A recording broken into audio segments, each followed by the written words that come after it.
rely on Ramjet. Investigate TV is here. You almost seem speechless. Watch Investigate TV from the station that's on your side. This is News 12 at 6 o'clock. Housing issues at Fort Gordon in the national spotlight today as a U.S. Senator comes to personally oversee the start of 4 weeks of inspections beginning today. For more than a decade, our I-team has uncovered problems at Fort Gordon like mold in houses on the Army post, some so serious family members say it made them sick, and you can see some of the skin issues they've been dealing with. Senator John Ossoff started to investigate himself. He found the same problems.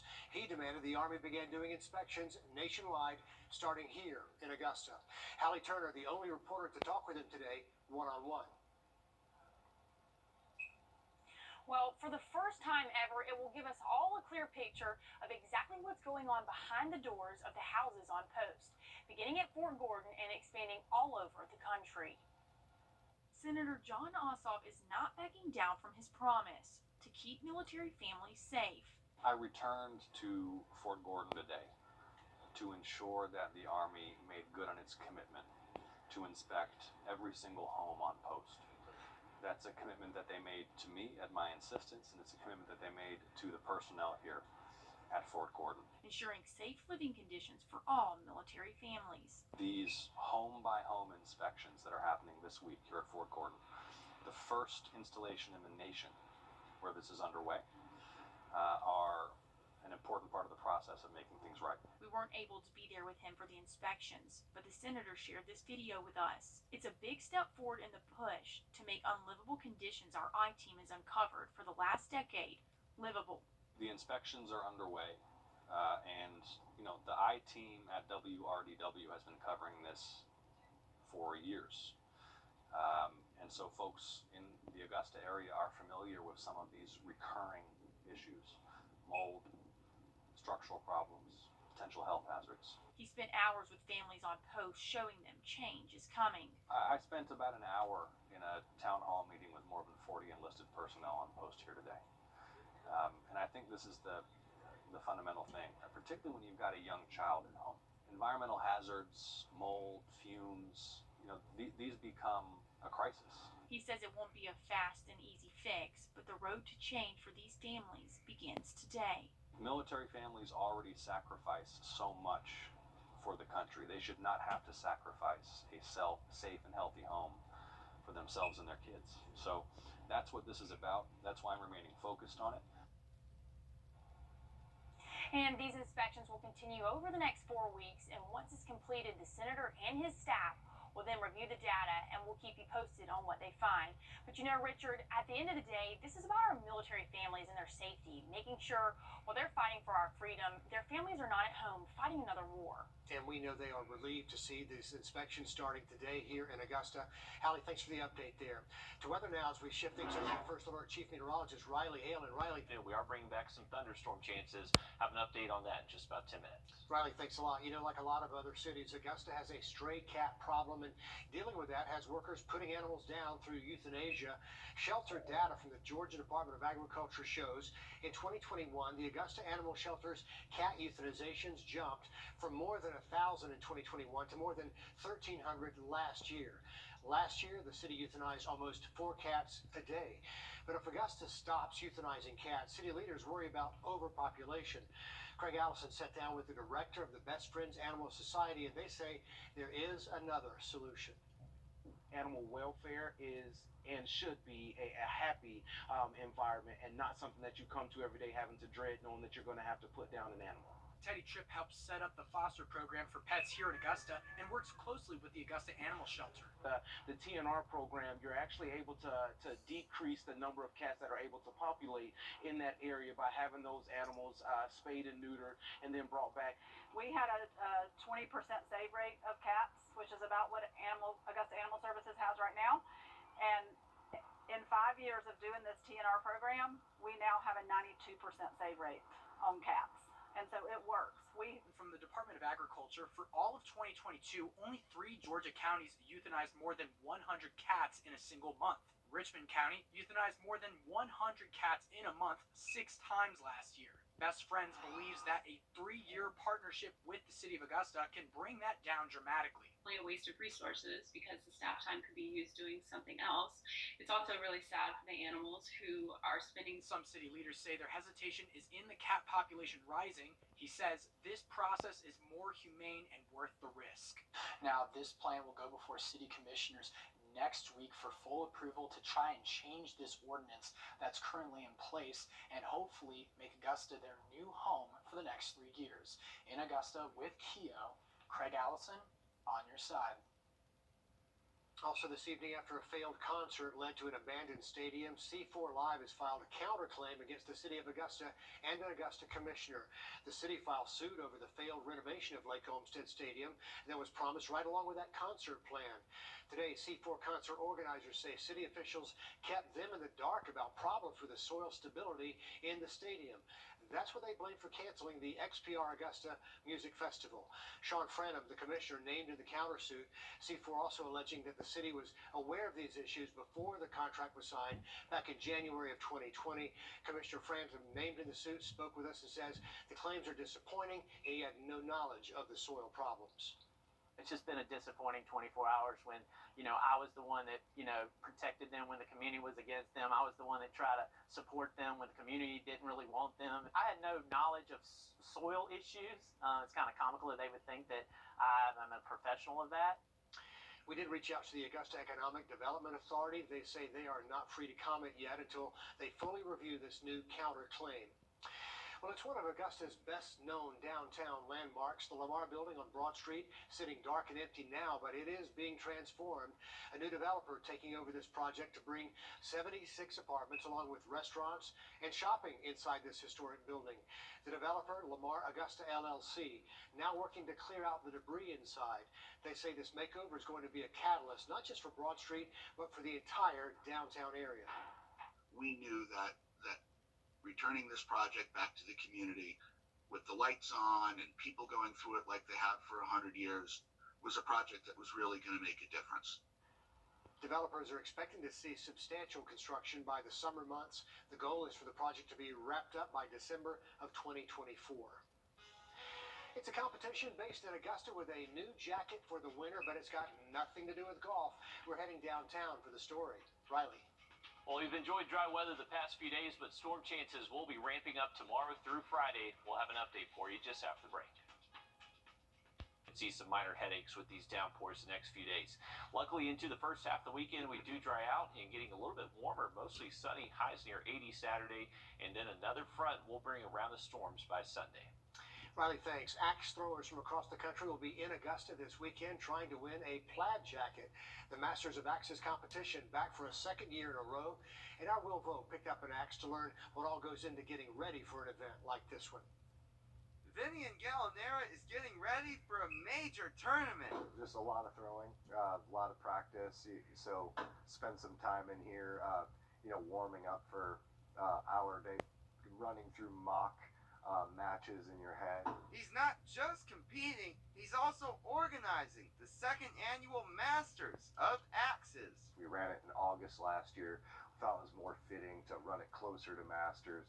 He says this event is a tribute to the famous golf tournament. Competitors here are also competing for a jacket, but this one is plaid. What we're trying to do is put on a major event for competitors from all around the country to come here and compete for the jacket. And Gallinera says axe throwing is competitive and fun too. Step one, shake hands. He gave a few throwing tips and let me try it for the first time.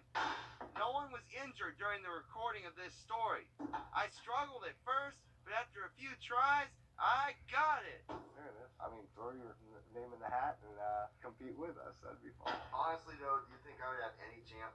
No, not at all. He says the competition will be too good. We got some top-notch throwers coming to this. This weekend, some of axe throwing's best will be in Augusta. Throwing sharp objects, Will Vogt on your side. Don't give up on the dream there, Will. Keep practicing. That event is coming up at Broad Axe Throwing is Saturday and Sunday. Starts at 11 o'clock in the morning on both days, and they say you're welcome to go and watch for free. The North Augusta Yellow Jackets making a brand new start after a state championship run last year. Sports reporter Alyssa Lyons has the latest on their new softball coach coming up next. Plus, flooding hurting one Aiken family's business, leaving them on edge whenever a storm moves through. We're going to get to these stories and much more after the break. First, Wherever I go, I'm always keeping an eye on the power lines. In my home of Puerto Rico, Hurricane Maria showed us what can happen with a weak and outdated power grid. So I became an electrical engineer, and now I work for Georgia Power. We're investing in the latest secure technologies, and we're building the future of energy today. Our customers are counting on us for a modern and dependable power grid, and I'll be keeping an eye out to make sure they get it. Insurance Company R. Call attorney John Foy and Associates. We'll take a look at this crumbling road in Wagner. This is out from a hay farm owned by the Schwartz family. They've been struggling with flooding and sitting rainwater for months now, leaving them stranded. When the flooding gets bad, even emergency vehicles have no way of getting through. Our Nick Veland did some digging to find out who's responsible for roads after big washouts like this. When rain comes into rural communities, flooding can be an issue, and the challenge is finding the solutions to the problem. For a family in Wagner, flooding in their area is causing some trouble, and they say it's not only impacting them, but their business. We were ready to cut the hay last year when it happened, and it ruined 4 or 5 acres right down through the middle of the field that we had to go in there and basically bush hog and salvage off just because you couldn't use it. It had so much debris and trash in it. Flooding off of Cedar Creek Road in Aiken County is an issue Tommy Schwartz and his family, who have been on this property since 1989, have only seen over the past year. Last July, we had a pretty substantial rainfall in less than an hour. Major amount of water coming down through the middle of the field. I mean, I'm talking 3 foot deep and 40 foot wide river. Aiken County says Cedar Creek Road runs downhill where water is naturally going to go, and when rain picks up, the flooding gets worse, even to the point of neighbors fearing emergency vehicles not being able to assist. We had an ambulance get stuck in the middle of the road, and that's pretty ridiculous. I've had health problems. We never know what anybody's going to face tomorrow, but we want to keep the roads accessible. The county says that they've spent $30,000 to $50,000 trying to solve the issue. Along with the South Carolina Department of Transportation, they say the only solution is to pave the road and install the proper drainage systems. With a chance of rain in the forecast over the next couple of days, they tell me, here we go again with the unexpectedness of what's to come to the area and the flooding that could occur. And they said all they can really do is just hunker down and let it play out. In Wagner, Nick Veland on your side. On your sideline, sports brought to you by the Hawk Law Group. Well, North Augusta softball is reeling off their first ever state championship run after dominating Catawba Ridge in 4A. And just like the Leafs change, so comes a new season and now a new head coach and something to prove. A return to the diamond and a road to keep to. Go ahead and say it again. It's their time to shine. After hoisting the 4A state championship trophy, the Jackets lost 6 seniors and their head coach, Craig Gilstrap. We had really amazing seniors last year. Everyone knew who they were, and all the credit to last year does go to them. And I feel like this year we are proving that we can be just as good with or without them. And even though we have had our downfalls, we're proving that with basically a whole entire new team and a new coach, we can still be as great as we were last year. When the book shut on the season, it was time to open a new one under Lindsey Jones. This program's been flirting with it for years, and to finally get there, I mean, it's a dream come true, right? And so you look at the team last year. This is a new team this year, and coming into it, it's a new coach, it's a new team, and we just have to make a name for ourselves now, and that's the big motivation behind it. Jones graduated from North Augusta in 2009 before playing college softball at USC Aiken. After playing, Jones returned to the Jackets dugout as an assistant coach in 2013. She returned to the college scene shortly after as an assistant coach for Lenore Ryan University. But home will always be home. And this program's been successful for so many years now, and I can only imagine, filling those footsteps and calling this place home for a very long time. I mean, it was home back then and it's home again. So far this season, North Augusta has been dominant on the diamond, posting a 9-3-1 record. The Jackets keep it at Riverview Park. This Friday, first pitch is at 6 o'clock. Off to a new start, and we wish them well. Alyssa, thanks a lot. If you're searching for a job, there's no better time to find one than right now. The job market's still hot, and employers and recruiters are trying to get creative, trying to get your foot in the door just so you can see exactly what's out there. So tonight, if you bring your resume to the Green Jackets game, you can get a ticket for just $5, and that also gets you inside this job fair. 15 local businesses right there tonight, from the Green Jackets to ADP, Augusta University, the Family Y, Tax Slayer, just to name a few. The gates just opened. That job fair runs from 6 until 8 this evening. Okay, here's a local teacher going above and beyond. Becca Hamilton teaches at Meriwether Elementary School. During spring break, she went back to her roots over at Jet Middle to teach a STEM camp. The school district is posting these pictures of the camp on Facebook. You can see Hamilton helped those students build robotic cars and learn some coding. They even had a robotic face-off where students had to pop the other's balloon to win that challenge. That is really cool right there, and they're definitely in the right spot here in the Cyber City. For the weekend forecast, we do have mostly sunny conditions Saturday, but by Sunday we are tracking that next chance for storms. I have another update for you just after the break. News 12, voted best weather coverage by the Georgia Association of Broadcasters. Every day,